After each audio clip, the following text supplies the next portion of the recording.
10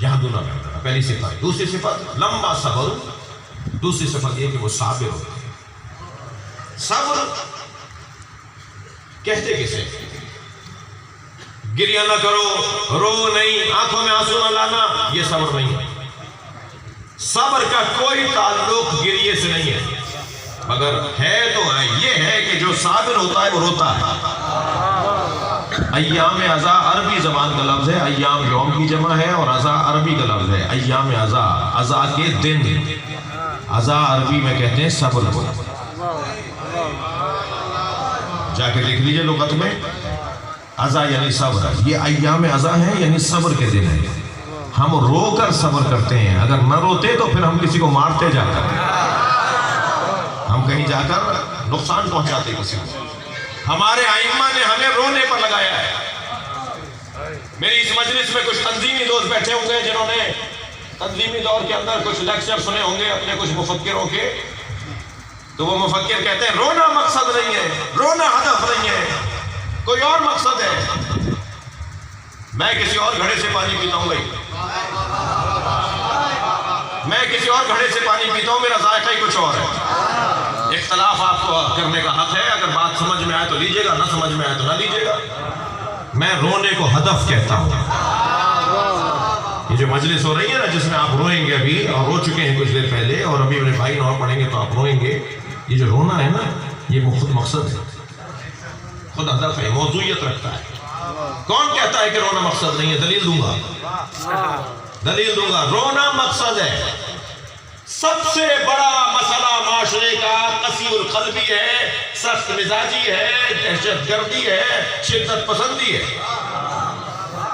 معاشرے سے سختی کو ختم کر دیجئے، معاشرہ ترقی کرنے لگے گا۔ معاشرے سے عدم برداشت کو ختم کر دیجئے، معاشرہ ترقی کرنے لگے گا۔ معاشرے میں برداشت کو بڑھا دیجئے، معاشرہ ترقی کرنے لگے گا۔ جتنے ممالک ترقی یافتہ ہیں ان کا بنیادی نسخہ یہ ہے کہ ان کے ہاں برداشت پائی جاتی ہے، تحمل مزاجی پائی جاتی ہے، صبر پائی جاتی ہے، صبر پایا جاتا ہے۔ اور برداشت اور تحمل مزاجی اور صبر کا بڑا گہرا تعلق رونے سے۔ جس کا دل سخت ہوتا ہے نا وہ نہیں روتا، اور جس کا دل سخت ہوتا ہے وہ گردنیں دباتا ہے، وہ لوگوں کو مارتا ہے، وہ قتل کرتا ہے، وہ سفاکیت دکھاتا ہے، وہ ظلم کرتا ہے، وہ زیادتی کرتا ہے۔ کیوں انبیاء کرام رونے کی مشق کرتے تھے؟ انبیاء کرام کا دن بھر کا ایک دورانیہ رونے میں گزرتا تھا۔ حتیٰ بعض نبیوں نے بعض غذاؤں کی تعلیم دی ہے کہ فلاں غذا کھاؤ تاکہ تمہارے آنسو آ جائیں، تمہیں رونا آ جائے۔ میری بیوی سیدہ فرماتی ہے مجھے بچے اس لیے اچھے لگتے ہیں کہ روتے زیادہ ہیں۔ کیوں بچے اس لیے اچھے لگتے ہیں؟ روتے زیادہ ہیں۔ بچے روتے کیوں زیادہ ہیں؟ ان کا دل نرم ہے۔ سیدہ چاہتی یہ ہے کہ تم 80 سال کے ہو جاؤ مگر دل تمہارا نرم رہے۔ عزیزان گرامی پھر ایک جملہ کہہ کر آگے بڑھو۔ کتنے اس ملک کے اندر دھماکے ہوئے، خود کچھ دھماکے ہوئے، ٹارگٹ کلنگ اس ملک کے اندر کیا کچھ نہیں ہوئی۔ ہم نے 20,000 سے زیادہ جنازے اس ملک کے اندر اٹھائے، اور بعض تو ایسے ایسے ہم نے سپوت اس ملک کے اندر گرتے ہوئے دیکھے۔ کیسے کیسے آسمان ہم نے زمین میں دفنائے ہیں، کتنے بڑے بڑے لوگ ہم نے زمین میں دفنا دیے۔ لوگ زمین سے سونا نکالتے ہیں، ہم نے سونے زمین میں دبائے ہیں۔ ہاں ہم نے کتنا نقصان کیا، مگر کبھی کسی شیعہ نے جا کے خودکش دھماکہ کیا؟ کبھی کسی عزادار نے جا کر کسی پہ فائرنگ کی؟ کیوں؟ اس لیے کہ آپ کو رلا کر رونے کی مشق کر کے تربیت کی جا رہی ہے۔ جو قوم رونے کی مشق کرتی ہو نا وہ کسی کو رلاتی نہیں ہے۔ اتنی عادت ڈالو رونے کی، حضرت مختار فرماتے ہیں، مختار ثقفی رحمت اللہ علیہ فرماتے ہیں اتنا حسین پر رو کہ سینے میں غصہ جمع ہوتا رہے، اور جب حسین کا وارث مہدی آئے تو پھر اس کی حمایت میں یہ غصہ حمایت میں بہا ہے۔ پھر وہ کہیں گے کہ اب حسین کے نام پر ایسا کرو۔ یہ ہم مشق کر رہے ہیں۔ رونا انسان کی تربیت کا ایک بڑا عنوان ہے۔ جو روتے ہیں نا ان کا دل نرم ہوتا ہے، وہ رلاتے نہیں ہیں کسی کو۔ لہٰذا کہا ہے معصوم نے اگر رونا نہ آ رہا ہو تو رونے کی شکل بناؤ، رونے کا ماحول بناؤ، رونے کا انداز اپناؤ۔ جن کو آنسو نہیں آتے برابر والا رو رہا ہو تو اللہ سے دعا مانگا کرے، یا اللہ مجھے رونا نہیں آ رہا، میرے برابر والا رو رہا ہے، مجھے ایک ہی آنسو کا قطرہ دے دے، تو اس مجلس میں اگر ایک قطرہ بھی آنسو کا آ گیا نا، صبر، ایام عزا یعنی ایام برداشت۔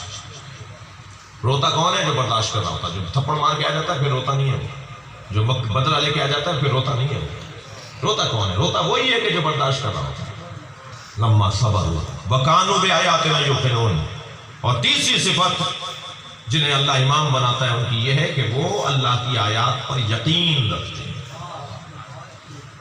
آپ کو کسی چیز پہ یقین ہو اور دوسرے اس بات کو مان نہ رہے ہوں اس لیے کہ یقین نہیں ہے انہیں، تو آپ کی دید ہی کچھ اور ہوگی، آپ کی دید ہی کچھ اور ہوگی۔ آپ کہیں گے ان کو پتہ ہی نہیں، جو میں دیکھ رہا ہوں وہ دیکھ ہی نہیں۔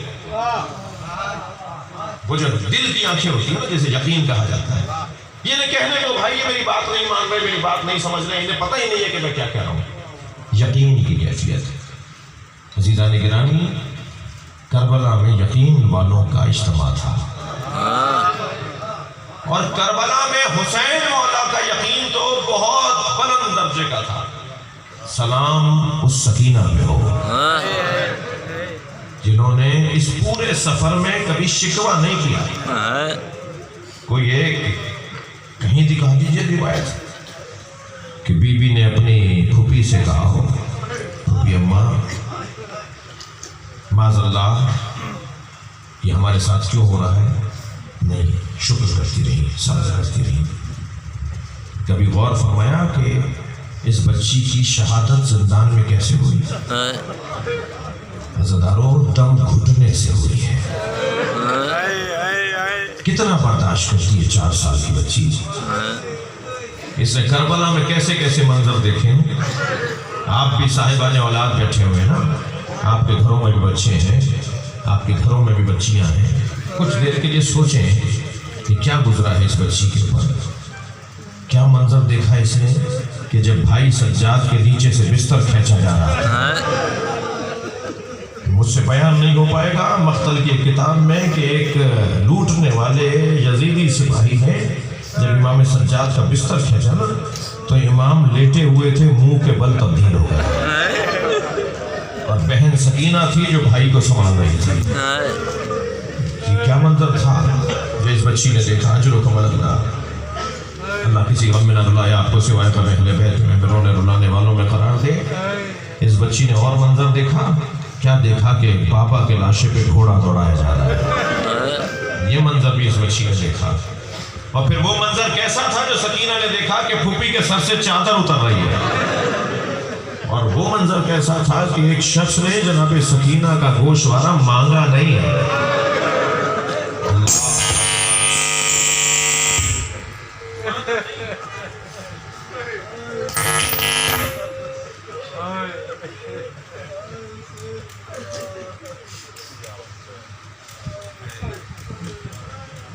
جیسا تھا اسے رہنے دیجئے، تبدیلیاں نہیں کیجئے۔ گوشوارے اگر مانگ لیے ہوتے نا تو یہ کریم حسین کی بیٹی ہے، یہ اتار کے دے دیتی گوشوارے۔ بی بی سکینہ کا ذکر ہو رہا ہے، شاید اس وجہ سے بھی اندھیرا کیا گیا ہے۔ سیدہ سکینہ سے کہیں بی بی ہماری مجلس پر ایک نگاہ کرم، آپ کے چاہنے والے آپ پر گرے گئی نا تو اس کا بیان بڑا مشکل ہے۔ ایک شخص نے بالوں کی طرف ہاتھ بڑھایا اور ایک شخص نے تازیانہ اٹھایا۔ جناب زینب کی آواز آئی، سکینہ بابا کا لاشا چھوڑ دو۔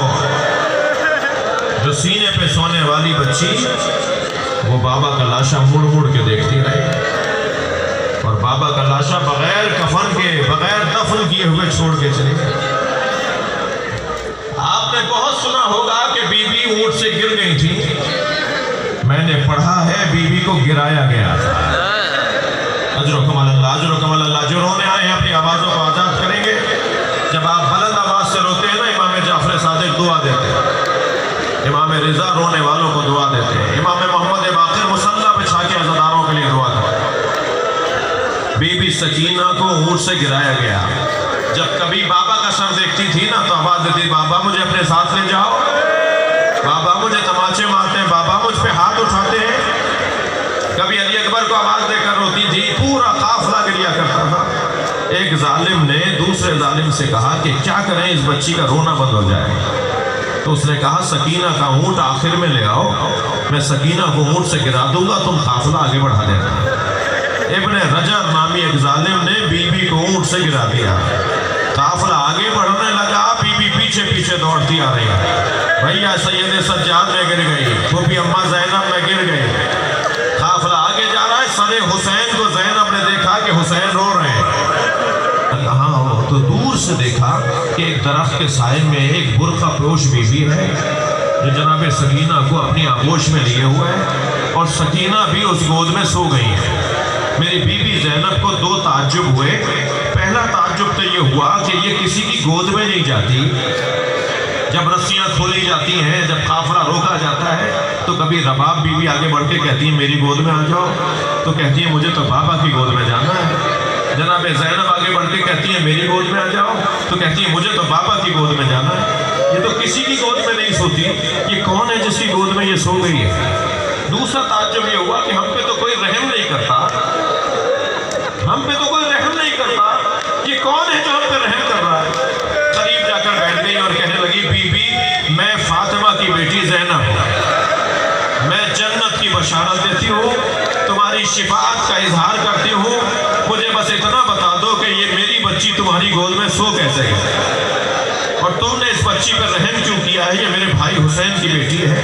بس یہ سوال کا کرنا تھا۔ سامنے بیٹھی بی بی نے نقاب ہٹائی، ایک بیٹی نے ماں کو بیٹھے دیکھا، اجر و کمال اللہ، اجر و کمال اللہ۔ جناب زینب ماں سے لپٹ گئی، اماں میرا بھائی مارا گیا، اماں میرا کربلا میں چادر لوٹ لی گئی۔ یہ قافلہ شام پہنچا، اجر و کمال اللہ، اجر و کمال اللہ۔ یہ قافلہ شام پہنچا، شام کے دربار میں جو اس بی بی پہ ظلم ہوا اس کی تاریخ علیحدہ ہے، مگر عزادارو زندان شام میں کیا ہوا؟ زندان شام میں کیا ہوا؟ آدھی رات گزری تھی کہ بی بی سوتے سوتے اٹھی، کبھی زندان کے اس کونے میں جاتی ہیں، بابا بابا بابا، ابھی آپ یہاں کھڑے تھے، کبھی زندان کے اس کونے میں جاتی ہیں بابا، کبھی پھوپھی کے پاس آ کے کہتی میرے بابا آئے تھے، کبھی اماں رباب کے پاس جا کے کہتی اماں بابا کہہ رہے تھے میں تمہیں لینے آیا ہوں، اماں مجھے تو بابا لینے آئے تھے، بابا کہاں چلے گئے؟ ہائے بابا، ہائے بابا، بابا بابا بابا کہہ کے رونا شروع ہوئی۔ میری بی بی کا گریہ جب بلند ہوا تو زندان کی آواز دربار تک پہنچی، یزید کے آرام میں خلل پڑا تو کہنے لگا اس بچی کے لیے حسین کا سر بھیجو، یہ اپنے باپ کا سر دیکھے گی تو شاید اس کا رونا بند ہو جائے گا۔ سر درمیان میں لا کے رکھا گیا، رومال ہٹایا گیا۔ جناب سکینہ نے امام سجاد کو دیکھ کر کہا اے بھیا یہ کس کا سر ہے؟ فرمایا یہ بابا حسین کا سر ہے۔ تو گرتی تھی اٹھتی تھی، گرتی تھی اٹھتی تھی، بابا کے سر کے قریب گئی، سر ہاتھ میں لے کر کہا بابا یہ آپ کے چہرے پہ کس کا خون ہے؟ بابا یہ آپ کی رگیں کس نے کاٹی ہے؟ بابا بابا آپ کی پیشانی پہ پتھر کس نے مارا؟